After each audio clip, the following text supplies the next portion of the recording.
ಹರೇ ಶ್ರೀನಿವಾಸ ಹರಿ ಓಂ. ಸರಸ್ವತಿ ಶ್ರೀವಾರಿ ಚಾನಲ್ಗೆ ಸ್ವಾಗತ. ಸ್ನೇಹಿತರೆ, ನಾಳೆ ಅಂದರೆ ಗುರುವಾರ ಮೇ 21ನೇ ತಾರೀಕು ಗುರು ಪುಷ್ಯಮಿ ಯೋಗ ಇದೆ. ಗುರು ಪುಷ್ಯಮಿ ಎಂದೇ ಈ ಕರೆಯುವಂಥ ವಿಶೇಷವಾದಂಥ ಒಂದು ಪವಿತ್ರವಾದ ದಿನ ನಾಳೆ ಅಂದರೆ ಗುರುವಾರ ಬಂದಿದೆ. ನೋಡಿ, ಇದು ಎಷ್ಟು ಗಂಟೆಗೆ ಪ್ರಾರಂಭ ಮತ್ತು ಎಷ್ಟು ಗಂಟೆಗೆ ಮುಕ್ತಾಯ, ಇವತ್ತು ಏನೇನು ಈ ದಿನ ನಾವು ಕೆಲಸ ಮಾಡೋದ್ರಿಂದ ನಮಗೆಲ್ಲ ಒಳ್ಳೆ ಯೋಗ ಸಿಗುತ್ತೆ ಅನ್ನೋದ್ರ ಬಗ್ಗೆ ನಾವು ನೋಡೋಣ ಸ್ನೇಹಿತರೆ. ಮತ್ತು ಇದು ಜೂನ್ 18ಕ್ಕೂ ಒಂದು ಸರಿ ಬರುತ್ತೆ ಈ ಯೋಗ. ಇದು ಮುಖ್ಯವಾಗಿ ಗುರುವಾರ ಬಂದಿರೋದು, ಮತ್ತು ಭಾನುವಾರನೂ ಬರುತ್ತೆ ಪುಷ್ಯ ನಕ್ಷತ್ರ. ಅದರಲ್ಲಿ ಗುರುವಾರ ಬಂದಿರೋದ್ರಿಂದ ಇದನ್ನು ಗುರು ಪುಷ್ಯಮಿ ಯೋಗ ಅಂತ ಹೇಳಿ ಕರೀತಾರೆ ಸ್ನೇಹಿತರೆ. ನಕ್ಷತ್ರಗಳ ರಾಜ ಎಂದೇ ಕರೆಯುವ ಪುಷ್ಯಮಿಯನ್ನು ಗುರುವಾರ ಬಂದಿರೋದ್ರಿಂದ ಗುರು ಪುಷ್ಯಮಿ ಎಂದು ಕರಿತೀವಿ. ಇದು ಭಾಳ ಒಂದು ಪವಿತ್ರವಾದಂತಹ ದಿನವಾಗಿದೆ. ಇದು ಆರಂಭ ಬಂದು ಸ್ನೇಹಿತರೆ ಮೇ 21ನೇ ತಾರೀಕು ಬೆಳಗಿನ ಜಾವ 5:27 ಪ್ರಾರಂಭ ಆದರೆ ಮುಗಿಯೋದು ಮೇ 22ನೇ ತಾರೀಕು ಬೆಳಗಿನ ಜಾವ 2:49 ಇದು ಮುಕ್ತಾಯ ಆಗುತ್ತೆ. ಮೇ 21ನೇ ತಾರೀಕು ಏನು ನಮಗೆ ಗುರುವಾರ ಬೆಳಗ್ಗೆ ಬ್ರಾಹ್ಮಿ ಮುಹೂರ್ತದಿಂದನೂ ಈ ಒಂದು ಯೋಗ ಬಂದಿದೆ. ಈ ಯೋಗದ ವಿಶೇಷ ಏನಪ್ಪ ಅಂತ ಅಂದರೆ ಭಾಳ ಒಂದು ಪವಿತ್ರವಾದ ದಿನ. ನಾವು ಏನೇ ಒಂದು ಕೆಲಸ ಮಾಡಿದ್ರೂ ಅದೊಂದು ಅಧಿಕ ಆಗೋವಂಥ ದಿನ ಆಗಿದೆ. ಈ ಅಧಿಕ ಮಾಸದಲ್ಲಿ ಅದರಲ್ಲೂ ಗುರುವಾರ ಗುರು ಪುಷ್ಯಮಿ ಬಂದಿರೋದು ನಮ್ಮ ಭಾಗ್ಯ ಅಂತಲೇ ನಾವು ಹೇಳಿ ಕರಿಬೋದು ಸ್ನೇಹಿತರೆ. ಈ ಒಂದು ಗುರುವಾರ ಬಂದಿರೋದ್ರಿಂದ ಪ್ರತಿಯೊಬ್ಬರೂ ಒಂದು ಗುರುರಾಯರ ದರ್ಶನ ಆಗ್ಬೋದು, ಮತ್ತು ಸಾಯಿಬಾಬಾರ ಒಂದು ದರ್ಶನ ಮಾಡಿ, ದತ್ತಾತ್ರೇಯ ಸ್ವಾಮಿ ದರ್ಶನ ಮಾಡಿ, ದಕ್ಷಿಣಾಮೂರ್ತಿಯವರ ದರ್ಶನ ಮಾಡಿ. ಯಾಕಂದರೆ ನೋಡಿ, ಗುರುವಾರನೇ ನಮಗೆ ಈ ಒಂದು ಯೋಗ ಬಂದಿದೆ. ಯೋಗ ಬರೋದು ನಮ್ಮೆಲ್ಲ ಅದೃಷ್ಟ ಅಂತಲೇ ನಾವು ಕರಿಬೋದು. ಅದರಲ್ಲೂ ಮಂತ್ರಾಲಯದಲ್ಲೂ ಭಾಳ ವಿಶೇಷವಾದ ಒಂದು ಪೂಜೆಗಳು ನಿಯಮಗಳನ್ನ ಮಾಡ್ತಾರೆ. ಭಾಳ ಜನ ಒಂದು ಮಂತ್ರಾಲಯಗಳಿಗೆ ಹೋಗ್ತಾರೆ. ನಾವು ಅಷ್ಟು ದೂರ ಹೋಗೋಕ್ಕಾಗದೇ ಇಲ್ಲದೆ ಇದ್ರೂ ನಮ್ಮ ಮನೆ ಹತ್ರ ಇರೋವಂಥ ಒಂದು ರಾಯರ ಮಠಕ್ಕೆ ಹೋಗಿ ಆ ಸ್ವಾಮಿ ದರ್ಶನ ಮಾಡ್ಕೊಂಬರೋಣ. ವಿಶೇಷವಾಗಿ ಗುರು ಪುಷ್ಯಮಿ ದಿವಸ ಏನು ಮಾಡಬೇಕಪ್ಪ ನಾವು ಅಂತ ಅಂದರೆ, ಆವತ್ತು ದಿವಸ ನೋಡಿ ಚಿನ್ನ ಖರೀದಿ ಮಾಡಬೇಕಂತೆ. ಒಂದು ಗುರುಗಂಜಿ ಅಷ್ಟಾದರೂ ಚಿನ್ನ ಖರೀದಿ ಮಾಡಿದ್ರೆ ಭಾಳ ಒಳ್ಳೆಯದಂತೆ. ವರ್ಷ ಪೂರ್ತಿ ನಾವೊಂದು ಖರೀದಿ ಮಾಡೋ ಅಷ್ಟು ಯೋಗ ನಮಗೆ ಬರುತ್ತಂತೆ. ಚಿನ್ನದ ರೇಟ್ ಜಾಸ್ತಿ ಆಗೋಗ್ಬಿಟ್ಟಿದೆ. ಮತ್ತು ಬೆಳ್ಳಿನಾದರೂ ಖರೀದಿ ಮಾಡ್ಬೋದಂತೆ. ಚಿನ್ನ ಬೆಳ್ಳಿ ಖರೀದಿ ಮಾಡೋಕ್ಕೆ ಬಹಳ ಶ್ರೇಷ್ಠವಾದಂಥ ಒಂದು ದಿನ ಆಗಿದೆ. ಒಂದು ಉದ್ಯೋಗ ಪ್ರಾರಂಭ ಮಾಡೋಕ್ಕಾದರೂ ಆಗಬಹುದು, ಒಂದು ವಿದ್ಯಾಭ್ಯಾಸ ಪ್ರಾರಂಭ ಮಾಡೋಕ್ಕಾಗ್ಬೋದು. ಪ್ರತಿಯೊಂದಕ್ಕೂ ಅಂದರೆ ಮದುವೆ ಮುಂಜಿ ಈ ಥರ ಕಾರ್ಯ ಏನು ಮಾಡೋಂಗಿಲ್ಲ. ಬೇರೆ ಒಂದು ಏನಾನ ಒಂದು ವ್ಯವಹಾರ ಮಾಡೋ ಅಂಥದ್ರಿಗೂ ಈ ಒಂದು ನಾಳೆ ಏನು ಗುರುವಾರ ನಮಗೆ 7:30 ಇದೆ, ಗುರುಬಲನೇ ಇಲ್ಲ ಅನ್ನೋರು ಎಲ್ಲರೂ ನಾಳೆ ಗುರುವಾರ ನೀವು ಈ ಒಂದು ಕೆಲಸ ಮಾಡಿ. ಪ್ರತಿಯೊಬ್ಬರು ರಾಯರ ಮಠಕ್ಕೆ ಹೋಗಿ ಬನ್ನಿ. ಒಂದು ಯಾವುದನ್ನ ಒಂದು ಬಿಸ್ನೆಸ್ ಮಾಡಬೇಕಾ, ಒಂದು ವ್ಯಾಪಾರ ಮಾಡಬೇಕಾ, ಇಲ್ಲ ಒಂದು ಮಕ್ಕಳು ಅಡ್ಮಿಷನ್ ಮಾಡಿಸ್ಬೇಕಾ, ನಾಳೆ ನೋಡಿ ತುಂಬ ಪವಿತ್ರವಾದಂಥ ದಿನ ಆಗಿದೆ. ಈ ಯೋಗ ಬಂದಿರೋದು ನಮ್ಮ ಭಾಗ್ಯ ಅಂತಲೇ ನಾವು ಹೇಳ್ಬೋದು ಸ್ನೇಹಿತರೆ. ಹಂಗಾಗಿ ನಾಳೆ ನಿಮಗೆ ಶಕ್ತಿ ಇರೋರು ಚಿನ್ನ ಬೆಳ್ಳಿ ಏನಾದರೂ ಆಗಲಿ ಒಂದು ಸ್ವಲ್ಪ ಮಟ್ಟಿಗೆ ಮನೆಗೆ ತೊಗೊಂಬಂದರೆ ಭಾಳ ಅಕ್ಷಯ ಆಗುತ್ತೆ. ಹೆಚ್ಚಾಗಿ ತಗೊಳ್ಳೋವಂಥ ಭಾಗ್ಯ ಬರುತ್ತೆ ಅನ್ನೋದೊಂದಿದೆ. ಆಗೋದೇ ಇಲ್ಲ ಅನ್ನೋರು ಅದಕ್ಕೆ ಸಂಬಂಧಪಟ್ಟಂತಹ ಒಂದು ಹಳದಿ ಕಲರ್ ಬಟ್ಟೆ ಆದರೂ ತೊಗೊಂಬರ್ಬೋದು. ಇಲ್ಲ ಹೆಸ್ರು ಬೇಳೆ, ಕಡಲೆಬೇಳೆ, ತೊಗರಿಬೇಳೆ, ಅರ್ಶಿನ ಕೋನೆ ಈ ಥರ ಎಲ್ಲ ಇದೆ. ಚಿನ್ನಕ್ಕೆ ಸಂಬಂಧಪಟ್ಟಂತಹ ಚಿನ್ನದ ಬಣ್ಣದ ಥರ ಅಂತಹ ಮನೆಗೆ ತರೋವಂಥ ವಸ್ತುಗಳಿದ್ದಾವೆ. ಇವನ್ನೆಲ್ಲಾದ್ರೂ ನೀವು ಮನೆಗೆ ನಾಳೆ ತೊಗೊಂಬಂದು ಒಂದು ಪೂಜೆ ಮಾಡ್ಕೋಬೋದು. ಈ ಒಂದು ಅಧಿಕ ಮಾಸದಲ್ಲಿ ಮಹಾನ್ ವಿಷ್ಣು ಲಕ್ಷ್ಮೀ ಸಮೇತ ನಾವು ಪೂಜೆ ಮಾಡ್ತೀವಿ. ಲಕ್ಷ್ಮೀನಾರಾಯಣ ಸಮೇತ ಒಂದು ಪೂಜೆ ಮಾಡೋ ಯೋಗ. ಆ ಲಕ್ಷ್ಮೀ ಕಟಾಕ್ಷ ಮತ್ತು ನಾರಾಯಣ ಕಟಾಕ್ಷ, ಗುರು ಏನು ರಾಘವೇಂದ್ರ ಸ್ವಾಮಿ, ದತ್ತಾತ್ರೇಯ ಸ್ವಾಮಿ, ಸಾಯಿಬಾಬಾರ ಸ್ವಾಮಿ ಎಲ್ಲ ಒಂದು ಕಟಾಕ್ಷ ಈ ಒಂದು ಪುಷ್ಯ ಯೋಗದಲ್ಲಿರೋದ್ರಿಂದ ನೀವು ಆದಷ್ಟು ನಾಳೆ ಮರೀದಂಗೆ ಎಲ್ಲರೂ ಮನೆಯಲ್ಲಿ ಒಂದು ಸ್ವಚ್ಛ ಮಾಡಿಕೊಂಡು ಒಂದು ದೀಪ ಹಚ್ಕೊಂಡು ದೇವ್ರ ಮನೆಯಲ್ಲಿ ಒಂದು ಆರತಿ ಹೇಳಿ ಹಾಡು ಹೇಳ್ಕೊಳ್ಳಿ. ಓಂ ನಮೋ ನಾರಾಯಣಾಯ ಅಂತ ನಾರಾಯಣನ ಸ್ಮರಣೆ ಮಾಡ್ಕೊಳ್ಳಿ. ವಿಶೇಷವಾಗಿ ಗಣಪತಿ ಪೂಜೆನ ನಾಳೆ ಮಾಡಲೇಬೇಕು ಸ್ನೇಹಿತರೆ. ಈ ಒಂದು ಗುರುಪುಷ್ಯದಲ್ಲಿ ಒಂದು ಗಣಪತಿಯ ಪೂಜೆ ಮಾಡಿ ಆ ಗಣಪತಿಗೆ ಹಣ್ಣು ಕಾಯಿ ಎಲ್ಲ ನೈವೇದ್ಯಕ್ಕಿಡಿ. ಬಾಳೆಹಣ್ಣು ಫುಲ್ ಹಣ್ಣಾಗಿರಬೇಕು, ಎಲ್ಲೋ ಕಲ್ಲರು.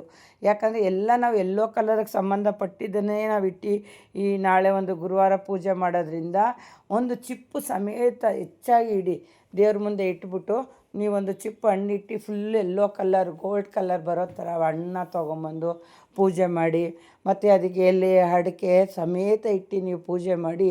ಎಲೆ ಅಡಿಕೆನ ಏನಕ್ಕಪ್ಪ ನಾನು ವಿಶೇಷವಾಗಿ ಹೇಳ್ತಾ ಇದ್ದೀನಿ ಅಂದರೆ ಅದ್ರ ಬಗ್ಗೆ ನಾನು ಹೇಳ್ತೀನಿ.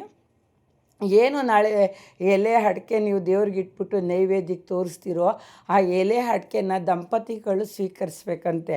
ಸ್ವೀಕರಿಸೋದ್ರಿಂದ ಅವ್ರ ಜೀವನ ಪೂರ್ತಿ ಸಂತೋಷವಾಗಿರ್ತಾರಂತೆ, ಸಮೃದ್ಧಿ ಆಗುತ್ತಂತೆ. ಅದೇ ತಾಂಬೂಲನ, ಅದೇ ಏನು ದೇವ್ರಿಗೆ ಇಟ್ಟಿರ್ತೀರಲ್ಲ ನೀವು ಎಲೆ ಅಡಿಕೆ, ಅದೇ ಎಲೆ ಅಡಿಕೆನ ಬೇರೆ ಯಾರಿಗೂ ಹೊರ್ಗಡೆಯವ್ರಿಗೆ ಕೊಡಬಾರ್ದಂತೆ. ಮನೆಯವರೇ ಅದನ್ನು, ನಾವು ಗಂಡ ಹೆಂಡ್ತಿ ಆದವರು ಅದನ್ನು ನಾವು ತಗೊಳ್ಳೋದ್ರಿಂದ ಸಿರಿ ಸಂಪತ್ತು ಸೌಭಾಗ್ಯ ಮುತ್ತೈತನ ಎಲ್ಲ ಬರುತ್ತೆ ಅಂತ ಹೇಳಿ, ನಾಳೆ ಗುರು ಇರೋದ್ರಿಂದ ಗುರುಬಲ ಎಲ್ಲ ನಮಗೆ ಬರುತ್ತೆ. ಹಂಗಾಗಿ ದೇವ್ರ ಮುಂದೆ ನೀವು ಇಡೋವಂಥ ಒಂದು ತಾಂಬೂಲನ ನೀವು ಸ್ವೀಕರಿಸ್ಕೊಳ್ಳಿ. ಮತ್ತು ವಿಶೇಷವಾಗಿ ನಾಳೆ ಬಾಳೆ ಗಿಡಕ್ಕೆ ಪೂಜೆನ ಮಾಡ್ತಾರೆ. ಕೆಲವರು ಬಾಳೆ ಗಿಡನ ತೊಗೊಂಬಂದು ಜಾಗ ಇರೋರು ಅವ್ರ ಮನೆಗಳು ತಾವು ಹಾಕೋತಾರೆ. ಕೆಲವರು ಬಾಳೆ ಗಿಡದ ಬೇರನ್ನು ಸಹ ಪೂಜೆ ಮಾಡ್ತಾರೆ. ನಮ್ಗೆ ಅದೆಲ್ಲೂ ಆಗೋದೇ ಇಲ್ಲಪ್ಪ, ಏನು ಮಾಡೋಕ್ಕಾಗುತ್ತೆ ಅಂದರೆ ಎಲ್ಲಿ ಬಾಳೆ ಗಿಡ ಇರುತ್ತೋ ಅಲ್ಲಿ ಹೋಗ್ಬಿಟ್ಟು ನೀವು ಒಂಚೂರು ಅರಿಶಿನ ಕುಂಕುಮ ಒಂದು ಹೂವು ಇಟ್ಬಿಟ್ಟು ಒಂದು 3 ಪ್ರದಕ್ಷಿಣೆ ಹಾಕ್ಕೊಂಬನ್ನಿ, ನಿಮಗೆಲ್ಲ ಒಳ್ಳೆಯದಾಗುತ್ತೆ. ಯಾಕಂದರೆ ಬಾಳೆ ಗಿಡ ತುಂಬ ಪವಿತ್ರವಾದದ್ದು ನೋಡಿ. ಆ ಎಲೆನ ನಾವು ಉಪಯೋಗಿಸೋದೆಲ್ಲ ದೇವ್ರಿಗೆ ಒಂದು ಸಂಬಂಧಪಟ್ಟಂತೆ ಉಪಯೋಗಿಸ್ಕೊತೀವಿ. ಅದು ಒಂದೇ ಗೊನೆ ಬಿಡೋದ್ರಿಂದ ಅದು ಭಾಳ ಒಂದು ಶ್ರೇಷ್ಠವಾಗಿರುತ್ತೆ. ಹಂಗಾಗಿ ನೀವೆಲ್ಲ ನಾಳೆ ಬಾಳೆ ಗಿಡಕ್ಕೆ ವಿಶೇಷವಾಗಿ ಹೇಳಿರೋದ್ರಿಂದ ನೀವು ಬಾಳೆ ಗಿಡನ ನೀವು ಹೋಗಿ ಎಲ್ಲಿರುತ್ತೋ ಅಲ್ಲಿ ಹೋಗಿ ಒಂದು ನಮಸ್ಕಾರ ಮಾಡ್ಕೊಂಡು ಬನ್ನಿ, ಇಲ್ಲ ಪೂಜೆ ಮಾಡ್ಕೊಂಬನ್ನಿ. ಮತ್ತು ಹಸುಗಳಿಗೆ ನಾಳೆ ಬಾಳೆಹಣ್ಣನ್ನ ತಿನ್ನಿಸೋದ್ರಿಂದ ನಿಮಗೆ ಭಾಳ ಒಂದು ಶುಭ ಯೋಗ ಬರುತ್ತೆ. ದೇವ್ರ ಮನೇಲಿ ಒಂದು ನೈವೇದ್ಯಕ್ಕೆ ಏನಪ್ಪ ಇಡಬೇಕು ಅಂತ ಅಂದರೆ, ದೇವ್ರ ಮನೆ ಪೂಜೆ ಎಲ್ಲ ಮಾಡಿ ಬಾಳೆಹಣ್ಣು ಇಡದೆ ಅದಕ್ಕೆ ನಂತರ ನೀವು ಲಾಡನ್ನು ತೊಗೊಂಬಂದು ನೀವು ನೈವೇದ್ಯಕ್ಕೆ ಇಡಲೇಬೇಕು. ಹಳದಿ ಕಲರು ಚಿನ್ನ ತೊಗೊಬರ್ತಾರೆ, ಚಿನ್ನ ಆಗೋದಿಲ್ಲ ಅಂದರೆ ಲಾಡು ಅರ್ಶಿನ ಕಲರ್ ಲಾಡು ಬರುತ್ತೆ. ಆ ಲಾಡನ್ನ ತೊಗೊಂಬಂದು ನೀವು ದೇವ್ರ ಮನೇಲಿ ಪೂಜೆ ಮಾಡಿ, ಮನೇಲಿರೋರೆಲ್ಲ ತೊಗೊಳ್ಳಿ ಸ್ನೇಹಿತರೆ. ನಾಳೆ ತುಂಬ ಒಂದು ಪವಿತ್ರವಾದಂಥದ್ದು.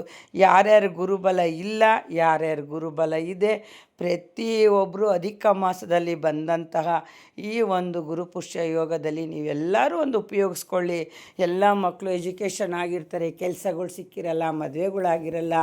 ಎಷ್ಟೋ ಜನ ಮಕ್ಕಳುಗಳು ಇವಾಗ ರಾಯರ ಭಕ್ತರಾಗ್ಬಿಟ್ಟಿದ್ದಾರೆ. ತುಂಬ ಜನ ನಾವು ದೇವರೇ ಮಾಡಲ್ಲ ಅಂತಿದ್ದವರೆಲ್ಲ ರಾಯರ ಮಠದಲ್ಲಿ ನಾವು ಕಾಲಿಕಕ್ಕೆ ಜಾಗ ಇರೋದಿಲ್ಲ, ಅಷ್ಟು ಜನ ಇರ್ತಾರೆ. ಮಕ್ಳುಗಳು ನೋಡಿ ನಮ್ಗೆ ಖುಷಿಯಾಗುತ್ತೆ. ಹಂಗಾಗಿ ಪ್ರತಿಯೊಬ್ಬರು ನಾಳೆ ಈ ಬೇರೆ ದಿನ ನೀವು ದರ್ಶನ ಮಾಡೋದೇ ಬೇರೆ, ನಾಳೆ ವಿಶೇಷವಾಗಿ ದರ್ಶನ ಮಾಡೋದೇ ಬೇರೆ ಆಗಿರುತ್ತೆ ಸ್ನೇಹಿತರೆ. ಹಂಗಾಗಿ ಹೋಗಿ ಕಲ್ಸಕ್ರೆನ ತೊಗೊಂಡೋಗಿ ರಾಯರ ಮಠಕ್ಕೆ ಕೊಟ್ಬಿಟ್ಟು ಬನ್ನಿ. ಇಲ್ಲ ನೀವೊಂದು ಅಕ್ಷತೆ ಕಾಳು ಮಾಡಿಸೋಕ್ಕೆ ಕೊಡೋದಾದರೆ ಅದನ್ನೂ ಕೊಡ್ಬೋದು.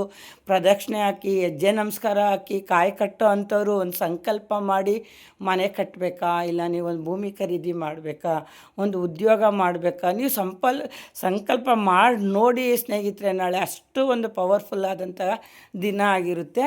ಸಂಕಲ್ಪ ಮಾಡಿ ನೀವು ಆ ಕಾಯಿನ ಕಟ್ಬಿಟ್ಟು ಬನ್ನಿ ಇಷ್ಟು ವಾರ ಅಂತ ಹೇಳಿ. ಎಲ್ಲರಿಗೂ ಒಳ್ಳೆಯದಾಗಲಿ. ಆದಷ್ಟು ಎಲ್ಲೋ ಕಲರ್ಗೆ ಸಂಬಂಧಪಟ್ಟಂಥ ವಸ್ತುಗಳ್ನ ನಿಮ್ಮ ಮನೆಗೆ ತೊಗೊಂಡು ಬರಲೇಬೇಕು. ಬ್ರಾಹ್ಮಿ ಮುಹೂರ್ತದಲ್ಲಿ ಈ ಪೂಜೆ ಪ್ರಾರಂಭ ಆಗುತ್ತೆ. ಮೇ 21ನೇ ತಾರೀಕು ಗುರುವಾರ ಬೆಳಗ್ಗೆ 5 ಗಂಟೆಗೆ 27 ನಿಮಿಷಕ್ಕೆ ಪ್ರಾರಂಭ ಆಗುತ್ತೆ. ಶಕ್ತಿ ಇರೋರು ಒಂದು 6-6:30 ಅಷ್ಟೊತ್ತಿಗೆಲ್ಲ ರೆಡಿ ಮಾಡಿಕೊಂಡು, ಶಕ್ತಿ ಅಂತ ಅಂದರೆ ಏನು ಗೊತ್ತಾ, ಕೆಲವರು ಬೇಗ ಎದ್ದೊಳಕ್ಕಾಗಲ್ಲ ಅಂಥವ್ರಿಗೆ ಹೇಳಿದ್ದು. ಎದ್ದೊಳ್ತೀವಿ ಅನ್ನೋರು ಬೇಗ ಎದ್ದು ಪೂಜೆ ಮಾಡ್ಕೊಳ್ಳಿ. ಆಗಲಿಲ್ಲ ಅಂದರೆ ತಿಂಡಿ ತಿನ್ನೋದಕ್ಕೆ ಮುಂಚೆ ಈ ಸೇವೆಗಳ್ನ ಮಾಡ್ಕೊಳ್ಳಿ. ಏನೇ ಆಗಲಿ ನಾವು ತಿಂಡಿ ತಿಂದಮೇಲೆ ಅದು ನಮಗೆ ಒಂದು ಮೈಲಿಗೆ ಲೆಕ್ಕ ಬರುತ್ತೆ. ನಾವು ಆ ಖಾಲಿ ಹೊಟ್ಟೆಯಲ್ಲಿ ಸ್ವಾಮಿನ ಒಂದು ಆರಾಧನೆ ಪೂಜೆ ಮಾಡೋದ್ರಿಂದ ನಮ್ಗೆ ಎಷ್ಟೋ ಒಂದು ತೃಪ್ತಿ. ನಮ್ಮ ದೇಹ ಪೂರ್ತಿ ನಾರಾಯಣ ಗೋವಿಂದ ರಾಘವೇಂದ್ರ ಅಂತ ಒಂದು ಸ್ಮರಣೆ ಮಾಡ್ತಾ ಇರ್ತೀವಿ. ಏನೇ ಆಗಲಿ ಒಂದು ಊಟ ತಿಂದುಬಿಟ್ರೆ ಆ ಊಟದ ಕಡೆನೇ ನಮ್ಗೆ ಜ್ಞಾನ ಹೊಂಟೋಗ್ಬಿಡುತ್ತೆ. ಹಾಗಾಗಿ ಸ್ವಾಮಿನ ಒಂದು ಆರಾಧನೆ, ಒಂದು ಪೂಜೆನ ನೀವು ಮಾಡ್ಕೊಳ್ಳಿ ಸ್ನೇಹಿತರೆ. ಎಲ್ಲರಿಗೂ ಒಳ್ಳೆಯದಾಗಲಿ. ನನ್ನ ವಿಡಿಯೋ ಇಷ್ಟ ಆಗಿದರೆ ದಯವಿಟ್ಟು ಸಬ್ಸ್ಕ್ರೈಬ್ ಮಾಡಿ, ಲೈಕ್ ಮಾಡಿ, ಶೇರ್ ಮಾಡಿ. ಮತ್ತು ನಾಳೆ ಎಲ್ಲರೂ ದೇವಸ್ಥಾನಗಳಿಗೆ ಹೋಗಲೇಬೇಕು. ಅದರಲ್ಲಿ ವಿಶೇಷವಾಗಿ ನವಗ್ರಹಗಳು ಇರೋವಂಥ ದೇವಸ್ಥಾನಗಳಿಗೆ ನೀವು ಹೋಗಿ ಬನ್ನಿ. ಅಲ್ಲಿ ಗುರುಸ್ವಾಮಿ ಇರ್ತಾರಲ್ಲ, ಗುರುವ್ರಿಗೆ ಒಂದು 3-9 ಪ್ರದಕ್ಷಿಣೆ ಹಾಕಿ ಕೈಲಾದರೂ ಕಡಲೆ ಸಕ್ಕರೆನ ತೊಗೊಂಡೋಗಿ ಅಲ್ಲಿ ಇಟ್ಬಿಟ್ಟು ಒಂದು ಪೂಜೆ ಮಾಡಿ ಅಲ್ಲಿ ಬಂದಂತಹ ಭಕ್ತಾದಿಗಳ್ಗೆ ಒಂಚೂರು ಕಡಲೆ ಸಕ್ಕರೆ ಕೊಡೋದ್ರಿಂದನೂ ನಿಮ್ಗೆ ಏನೇ ಒಂದು ದೋಷ ಇದ್ರೂ ನಿವಾರಣೆ ಆಗಲೇಬೇಕು. ಹಾಗೇ ಆಗುತ್ತೆ. ಮನೇಲೂ ನೀವು ಸಕ್ಕರೆ, ಬಾಳೆಹಣ್ಣು ಎಲ್ಲ ಇಡೀ ಬೆಲ್ಲದಿಂದ ನೀವು ಆರತಿ ಮಾಡಿ ಆ ಬೆಲ್ಲದ ಆರತಿನ ನೀವು ಬೇಕಾದ್ರೆ ನೈಟ್ ಒಂದು ಮನೇಲಿ ಖೀರು ಮಾಡಿಕೊಂಡು ಒಂದು ಉಪಯೋಗಿಸ್ಕೊಳ್ಳಿ. ಇನ್ನೊಂದನ್ನು ನೀವು ಗೋಮಾತೆಗೆ ತಿನ್ನಿಸ್ಕೊಳ್ಳಿ ಸ್ನೇಹಿತರೆ. ನೀವು ಯಾವುದೇ ಒಂದು ಪೂಜೆ ಮಾಡಿ ಎಲ್ಲ ನೀವು ಹೊರಗಡೆ ಕೊಡಬೇಡಿ. ನಿಮಗೂ ಫಲ ಸಿಗಬೇಕು ಅಂದರೆ ನೀವು ಮನೇಲಿ ಉಪಯೋಗಿಸ್ಕೋಬೇಕು ಒಂದನ್ನು. ಇನ್ನು ಮಿಕ್ಕಿದ್ದನ್ನು ನೀವು ಒಂದು ಗೋಮಾತೆಗಾನ ಕೊಡಿ, ಇಲ್ಲ ಬೇರೆ ಯಾರಿಗಾನ ಕೊಡ್ಬೋದು. ಹಿಂಗಾಗಿ ಈ ಥರ ಎಲ್ಲ ಮಾಡಿ ದಾನ ಧರ್ಮ ಅಂತ ಬಂದರೆ ಶ್ರೇಷ್ಠವಾದದ್ದು ದಾನ. ಅನ್ನದಾನ ಅಂತಲೇ ನಾನು ಅವತ್ತಿಂದನೂ ಹೇಳ್ತೀನಿ. ಕೊಡೋರು ಕಾಣಿಕೆನ ಕೊಡ್ಬೋದು. ನಾಳೆ ಮಕ್ಕಳುಗಳಿಗೆ ಬುಕ್ಸ್ಗಳ್ನ ತರಬೇಕು ಅಂದರೆ ಯೆಲ್ಲೋ ಕಲರ್ ಬೈಂಡಿಗೆ ಸಂಬಂಧಪಟ್ಟಿದ್ದು, ಯೆಲ್ಲೋ ಕಲರ್ ಪೆನ್ನಿಗೆ ಸಂಬಂಧಪಟ್ಟಿದ್ದು, ಇಲ್ಲ ಪರ್ಸ್ ತೊಗೊಳ್ಳೋದಾದರೆ ಯೆಲ್ಲೋ ಕಲರ್ ಪರ್ಸ್ ತೊಗೊಳ್ಳೋ ಅಂಥದ್ದು. ಈ ಥರ ಯೆಲ್ಲೋ ಕಲರ್ ವಸ್ತುನ ಏನಾದರೂ ನೀವು ಒಂದು ಮನೆಗೆ ತೊಗೊಂಡು ಬರಲೇಬೇಕು. ತಂದರೆ ನಿಮ್ಮ ಮನೆಗೆ ಗುರುಬಲ ಬತ್ತು ಅಂತಲೇ ಲೆಕ್ಕ ಸ್ನೇಹಿತರೆ. ಇದು ಸತ್ಯವಾದ ಮಾತು. ನಾಳೆ ತುಂಬ ಒಂದು ಒಳ್ಳೆಯ ದಿನ ಆಗಿರೋದ್ರಿಂದ ನಮ್ಮ ಯಥಾಶಕ್ತಿ ಚಿನ್ನ ಬೆಳ್ಳಿನೇ ತರಬೇಕು ಅಂತ ಏನಿಲ್ಲ. ತರೋ ಅಂಥವ್ರು ಖಂಡಿತ ತಂದು ನೀವು ಟೆಸ್ಟ್ ಮಾಡಿ ನೋಡಿ. ಸ್ವಲ್ಪ ಚಿನ್ನ ತಂದರೆ ನಿಮಗೆ ಈ ವರ್ಷದಲ್ಲಿ ಎಷ್ಟು ಚಿನ್ನ ನಿಮ್ಮ ಮನೆಗೆ ಕೂಡುತ್ತೆ ಅಂತ. ಆಗಲ್ಲ ಅನ್ನೋರು ಈ ಸಣ್ಣ ಪುಟ್ಟ ವಸ್ತುಗಳನ್ನ ನಾನು ಹೇಳಿದ್ದೀನಿ. ಮನೆಗೆ ಸಂಬಂಧಪಟ್ಟಂಥ ವಸ್ತುಗಳನ್ನ. ಮತ್ತು ನಾಳೆ ಪಂಚಮಿನೂ ಬಂದಿದೆ. ಇದಕ್ಕೆ ಗುರು ಪಂಚಮಿ ಅಂತಲೂ ಸಹ ಕರೀತಾರೆ. ನಾಳೆ ನೋಡಿ ಗುರು ಪಂಚಮಿ, ಗುರು ಪುಷ್ಯ ಇವೆಲ್ಲ ಬಂದಿರೋದ್ರಿಂದ ಭಾಳ ಒಂದು ರಾಜಯೋಗ ಬರೋವಂಥದ್ದು. ಮತ್ತು ನಮಗೆ ಧನಭಾಗ್ಯ, ಧನಯೋಗ ಸಿಗುವಂಥ ಒಂದು ದಿನ ಆಗಿದೆ. ಸಾಲ ಮಾಡಿ ನಾವು ತೀರಿಸ್ಬೇಕು ಅಂತ ಇದ್ದವರು ನಾಳೆ ಏನಾನ ಪ್ರಯತ್ನ ಪಟ್ಟು ಆ ಸಾಲ ಕಿತ್ತಾಕಬೇಕು ಅಂತ ಹೇಳಿ ನೀವು ಕಿತ್ತಾಕ್ಬಿಡಿ. ಮತ್ತೆ ನೀವು ಸಾಲ ಮಾಡೋ ಪರಿಸ್ಥಿತಿನೇ ಬರಲ್ಲ. ಯಾರಿಗೂ ಸಾಲ ಕೊಡೋಕ್ಕೆ ಹೋಗಬೇಡಿ. ಇರೋ ಸಾಲ ತೀರಿಸ್ಕೊಳ್ಳಿ ನೆಮ್ಮದಿಯಾಗಿ ಅಂತ ಹೇಳ್ತೀನಿ ಸ್ನೇಹಿತರೆ. ನಾಳೆ ಪಂಚಮಿ ಬಂದಿರೋದ್ರಿಂದ ಎಲ್ಲರೂ ರಾಯರ ಮಠಕ್ಕೆ ಹೋಗಿ ರಾಯರ ದರ್ಶನ ಮಾಡಿ, ಮನೇಲೂ ಒಂದು ಪೂಜೆ ಮಾಡಿ, ರಾಯರ ವಿಗ್ರಹ ಇದ್ದರೆ ಅಭಿಷೇಕ ಮಾಡಿ, ಇಲ್ಲ ಅಂದವರು ಫೋಟೋಗಳಿಗೆಲ್ಲ ಪೂಜೆ ಮಾಡಿ, ನಾನು ಹೇಳ್ದಂಥ ನೈವೇದ್ಯನೆಲ್ಲ ಇಟ್ಟು. ನಾನು ಏನಕ್ಕಪ್ಪ ಯೆಲ್ಲೋ ಕಲರೇ ನಾನು ಒತ್ತಿ ಹೇಳ್ತಾ ಇದ್ದೀನಿ ಅಂದರೆ ನೋಡಿ, ಗುರುವಿನ ಬಣ್ಣ ಬಂದು ಹಳದಿ ಆಗಿರುತ್ತೆ, ಸೂರ್ಯನ ಬಣ್ಣ ಬಂದು ಕೆಂಪು ಆಗಿರುತ್ತೆ. ಕೆಲವರು ಕೆಂಪು ಬಣ್ಣನೂ ಖರೀದಿ ಮಾಡ್ಕೊಂಬರ್ತಾರೆ. ಆದಷ್ಟು ಗುರುವಿನ ಬಣ್ಣ ಆಗಿರೋದ್ರಿಂದ ಹಳದಿ ಬಗ್ಗೆ ನಾನು ಜಾಸ್ತಿ ಹೇಳ್ತಾ ಇದ್ದೀನಿ ಸ್ನೇಹಿತರೆ. ಹಾಗಾಗಿ ನೀವು ಹಳದಿನ ನೀವು ಖರೀದಿ ಮಾಡ್ಕೊಂಬನ್ನಿ.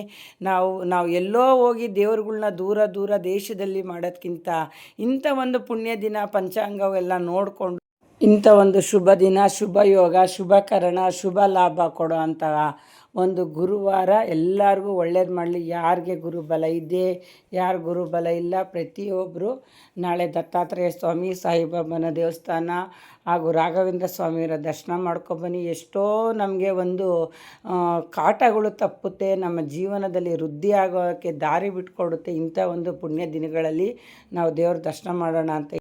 ಎಲ್ಲರಿಗೂ ಒಳ್ಳೆಯದಾಗಲಿ. ಹರಿ ಓಂ. ಹರೇ ಶ್ರೀನಿವಾಸ.